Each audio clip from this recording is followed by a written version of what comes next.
C'est à l'occasion de l'opération Tous Mécènes qui vise à faire rentrer dans les collections nationales ce grand camée de Vénus et l'amour qu'on attribue à Giovanni Ambrogio Miseroni que je souhaite vous proposer une courte promenade dans les collections du musée autour de ce thème du camée et de la glyptique.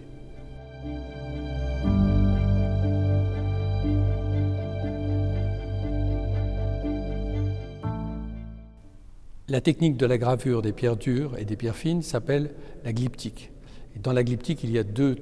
techniques, deux approches principales qui sont l'intaille, c'est-à-dire la gravure en creux, et le camée, qui va nous intéresser ici.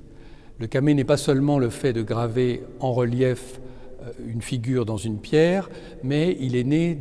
d'un dialogue particulier avec le matériau, ce qui n'est pas forcément le cas de l'intaille. Alors je voulais vous montrer ici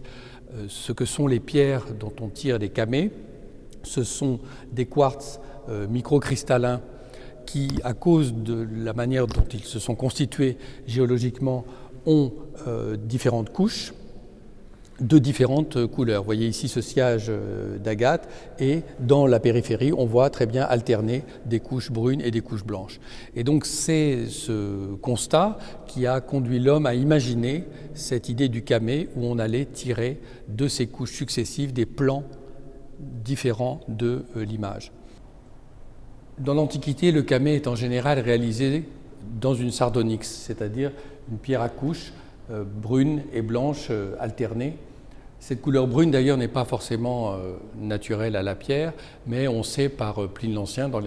son histoire naturelle qu'on pouvait l'obtenir en faisant cuire la pierre dans de l'huile ou dans du sucre pour renforcer ce contraste coloré. Et vous voyez qu'on utilise justement ces différentes couches pour tirer différents plans de l'image, pour opposer les chairs qui sont blanches sur le fond plus sombre et réserver la couche superficielle brune pour réaliser par exemple la chevelure. Ça, c'est l'emploi vraiment canonique, on peut dire, de la pierre et de la technique du camée pendant l'Antiquité, c'est-à-dire de la fin de l'époque hellénistique et pendant toute l'époque romaine. Ces deux pierres sont particulièrement importantes et intéressantes puisque ce sont des profils divins, sûrement Junon et Jupiter. Il faut savoir que souvent derrière ces images divines se cachaient des portraits plus ou moins idéalisés de la famille régnante. Ces deux camées sont aussi importants parce qu'ils témoignent de la continuité du goût pour ces objets puisqu'ils ornaient une croix d'orfèvrerie offerte par le duc de Berry, le célèbre duc de Berry, commanditaire des très riches heures, pour la Sainte-Chapelle de Bourges. Et cette croix est connue par une description réalisée après la mort du duc, et elle était ornée de différents camées qui ont été démontés à la Révolution, et la croix a été détruite bien sûr, et les camées ont été envoyés au Louvre. On sait que le duc de Berry, comme Charles V son frère, était un grand collectionneur et de vases en pierre dure et de camées antiques et modernes.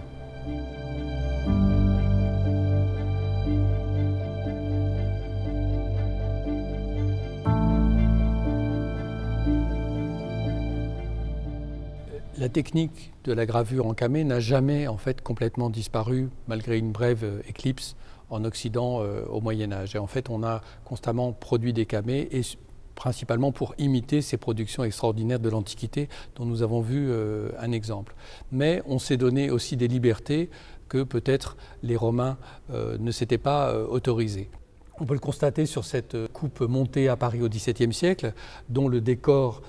sur le couvercle est constitué entièrement de camées modernes, qui sont pour moitié des camées imitées de l'Antiquité, donc avec des fonds sombres, les chairs claires et les chevelures sombres à nouveau comme ce que nous avons vu, mais parfois le lapidaire s'autorise un rapport plus libre avec la pierre, par exemple de réserver la couche sombre pour les carnations et de produire un profil sur fond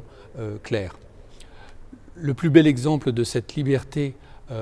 par rapport à la pierre, c'est le grand camée qui se trouve au centre de ce couvercle, que l'on peut attribuer à un artiste milanais de la deuxième moitié du XVIe siècle, contemporain de Giovanni Ambrogio Miseroni, qui s'appelle Alessandro Masnago.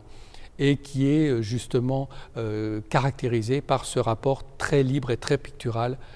avec la pierre, comme le fera d'ailleurs Giovanni Ambrogio Miseroni sur le couvercle de la coupe de la collection de Louis XIV.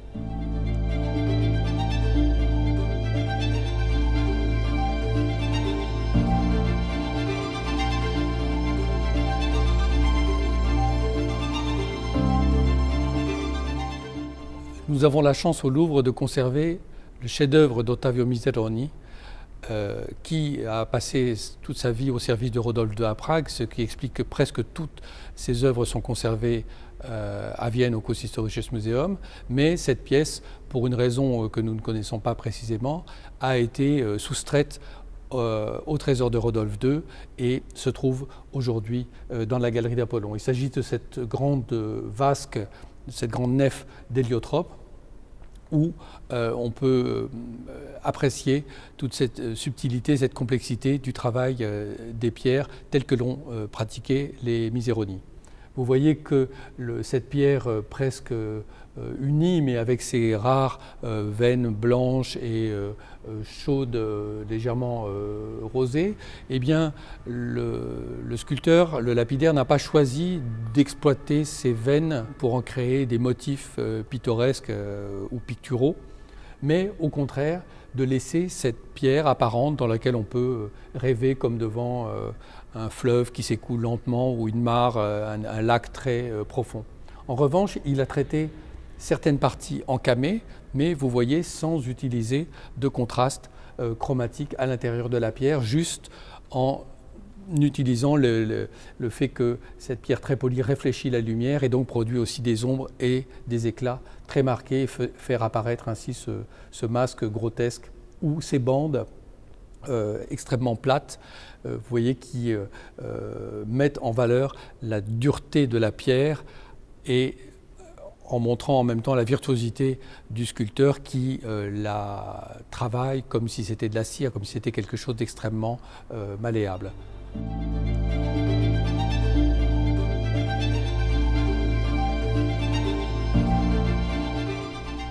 Les hommes du XVIe siècle étaient sûrement très conscients de l'extraordinaire difficulté à travailler ces pierres, de la virtuosité que cela requérait, mais aussi très sensibles à la grande poésie de ces créations. Et c'est peut-être la chose dont on peut, nous aussi, encore aujourd'hui, faire l'expérience, et je vous invite à la faire vous-même en venant découvrir tous ces merveilleux objets dans la galerie d'Apollon au musée du Louvre.